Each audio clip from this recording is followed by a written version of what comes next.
পৃথিবীর ইতিহাস যতটা দৃশ্যমান তার থেকে অনেক গুণ বেশি মাটির নিচে লুকিয়ে আছে। পৃথিবীতে বড় বড় মুভির নাম আসলেই সাহারা মরুভূমি আগে আসবে। বর্তমানে এই মরুভূমিতে জীবন ধারণ প্রায় অসম্ভব, কিন্তু ধারণা করা হয় 10,000 বছর আগে এখানে সবুজের সমারোহ ছিল বা বসবাসের উপযুক্ত জায়গা ছিল। সাহারার বালুর নিচে চাপা পড়ে আছে হাজারো ইতিহাস। এখানে এমন কিছু আছে যা আমরা কল্পনাও করতে পারি না। আজ দেখাবো সাহারা মরুভূমির বালুর নিচের কিছু অজানা রহস্য। তো কথা বাড়াবো না, চলুন মূল ভিডিওতে।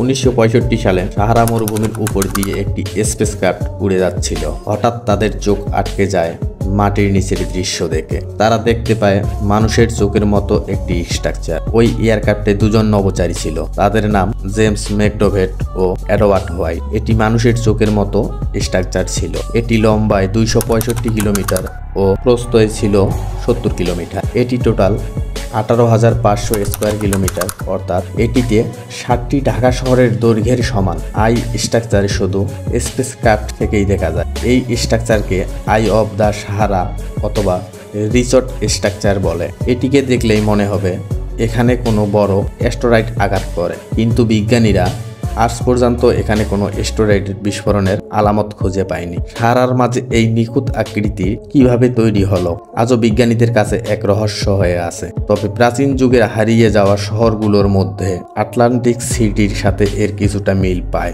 একটি নয়, বরং অনেক কিছুই প্রমাণ করে আটলান্টিস সিটি ছিল এক আধুনিক সভ্যতা।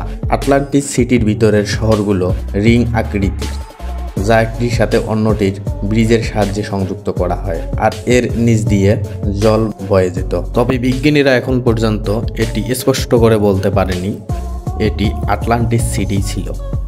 তো বন্ধুরা, ভিডিওটি ভালো লাগলে অবশ্যই একটি লাইক, কমেন্ট, শেয়ার করে পাশে থাকবেন। তো ধন্যবাদ সবাইকে আপনার মহামূল্যবান সময় দিয়ে আমার ভিডিওটি দেখার জন্য। ভালো থাকবেন, সুস্থ থাকবেন।